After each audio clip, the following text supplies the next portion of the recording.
G'day everybody, today we're going to carry on with that smooth running series, and we're going to talk about couple heights on your rolling stock so that they all match up.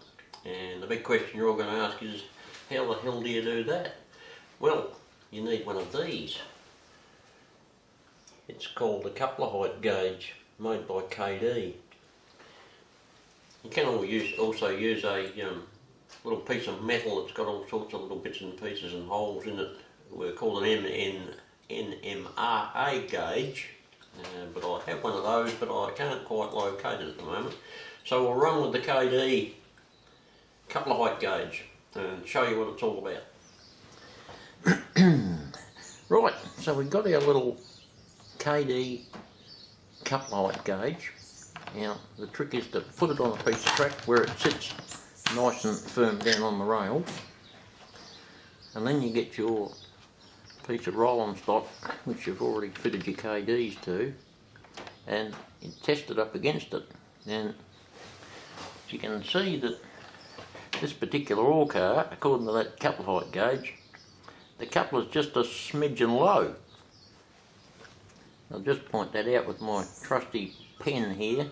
You can see that there's just a weeny bit of difference in height on there. It's not much, and the little bar hits the bottom bar of the coupler height gauge. So what we've got to effectively do is lift up the body of the piece of rolling stock so that it lifts the coupler up a little bit. And the way we do that, or one way we can do that, is we put a shim washer underneath between the bogie and the body of the rolling stock. And as you probably know, KD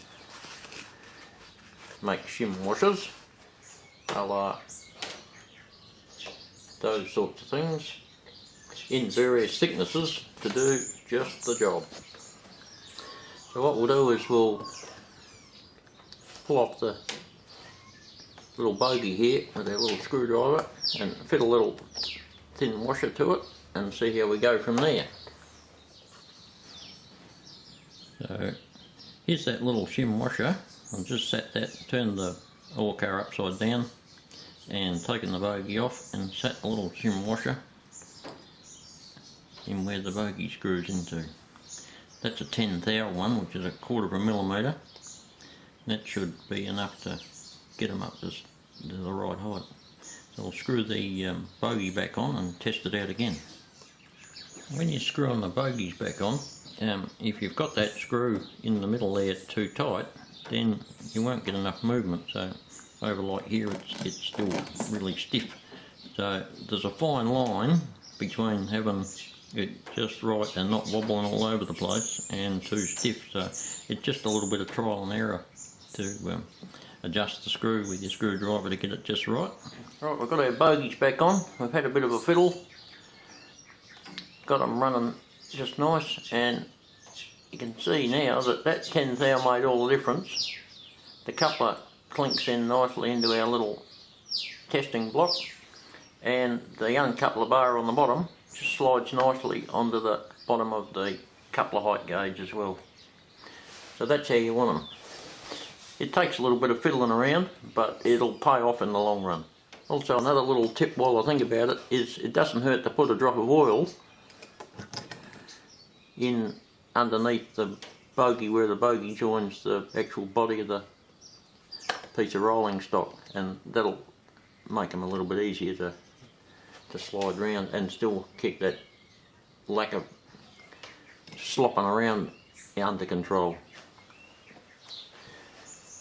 Just a note on the uncoupler bar, if that happens to be too low or too high, it's supposed to just slide in neatly onto that little part of the coupler height gauge. If it's too low or too high, you can get a nice little small tiny set of needle nose pliers and just gently bend that one way or another to suit.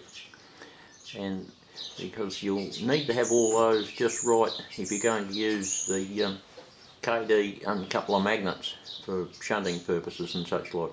Right, so that's about it for coupler height checking for the moment.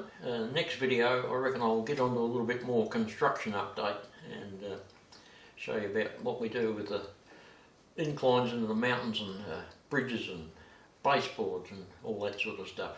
So that'll be the next one. So we'll be looking to extend those 3 lines there, and that'll come all the way around this little module here and go back in about where this yellow insulation tape is, with about an inch rise or thereabouts from go to woe, and that'll end up going all the way over to the other end of the layout and join into the yard at the other end. But that's for a later date, so we'll hopefully show you a bit of that construction in the next one. Did you notice the quick jumper change?